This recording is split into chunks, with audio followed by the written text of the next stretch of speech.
Hello, I'm Father Michael Kapperman, and I'm the parochial vicar here at Sacred Heart.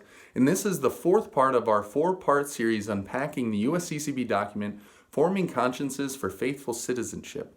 In the first three videos, we unpacked three of the four questions of this document, and in this video, we're unpacking the final question of this document, which is, what does the Church say about Catholic social teaching in the public square?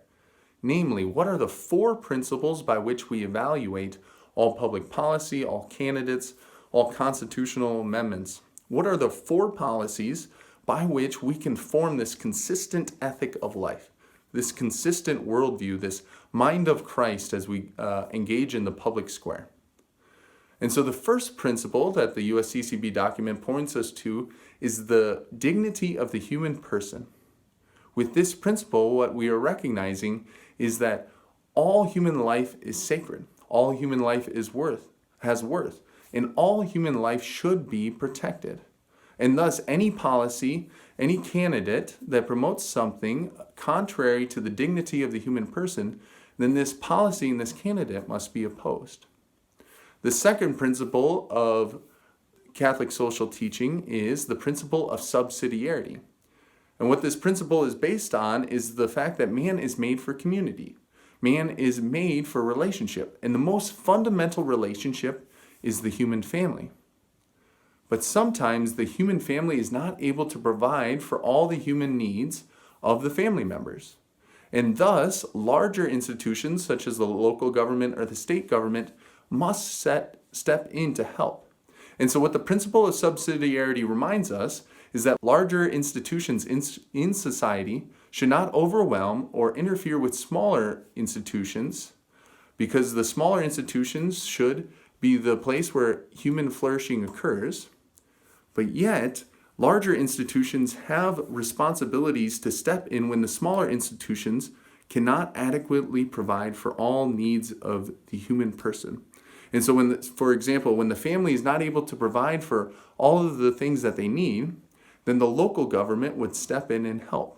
Or if the local government can't provide for all the things that they need for their families in their area, then the state government or the federal government will step in and help the local governments.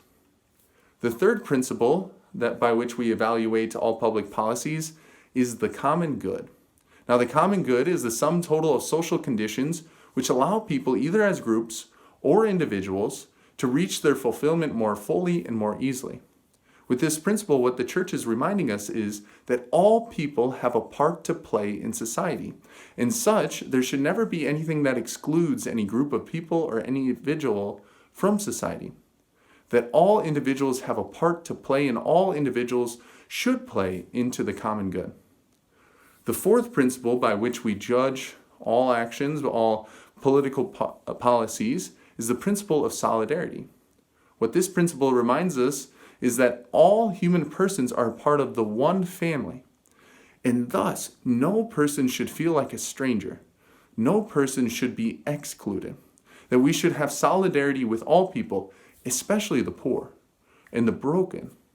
That we should have sympathy, that we should have compassion with all people and strive such that all people know that they are known and loved by Christ.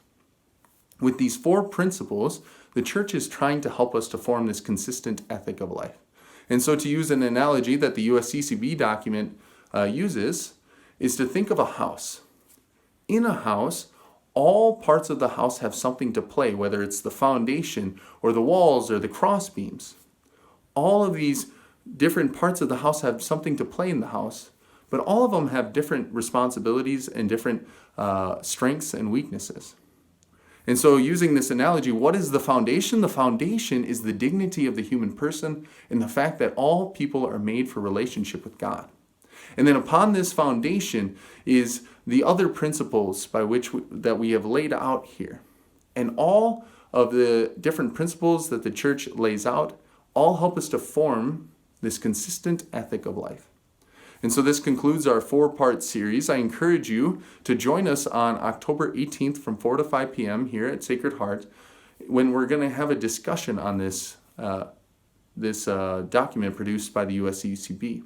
It's a chance for us to dive more fully into this document, because with these videos we only covered about 60% of this document, that there's a lot of information that we have still yet to unpack. And I also want you to check out different resources that we have available in our own diocese, such as the South Dakota Catholic Conference. This is a conference that's set up by both the Bishop of the Diocese of Sioux Falls and the Bishop of the Diocese of Rapid City. That this conference helps us to understand how, when we go into the voting booth on November 3rd, that we can vote with the mind of Christ. And so I encourage you to check out the resources available from the South Dakota Catholic Conference. And so, brothers and sisters, as we part, I encourage you to continue to pray for our country, to continue to pray that the Lord's will may be done in this election season. God bless.